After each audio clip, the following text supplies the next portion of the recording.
Ito guys, pansit canton. Tingin pa lang, nakakagutom na. Ito yung ulam na masarap kainin at napakadaling lutuin.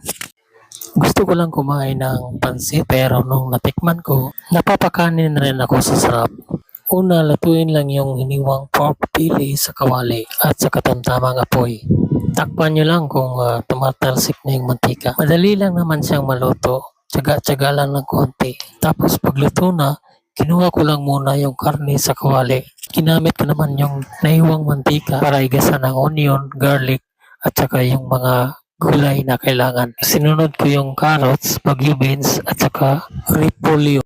Nilagyan ko lang ng kaunting asin at saka durog na paminta at ihalo-halo lang ng kaunti at takpan lang muna at kaunting tansya lang ng luto para medyo malutong yung gulay. Kinuha ko lang muna yung gulay at saka nilagyan ko ng tubig. Naglagay ako ng kaunting tuyo. Nilagyan ko na rin ng pork cube at nilagay ko na yung pansit natin. Haluin lang ng dahan-dahan hanggang sa lumambot. At naglagay na ako ng cornstarch para lumapo. Pagkatapos lumambot, nilagay ko na yung pork belly at saka yung gulay na ginisa kanina.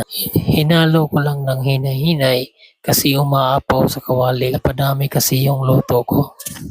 Naglagay na rin pala ako dito ng oyster soy sauce. O, ang dali lang, di ba?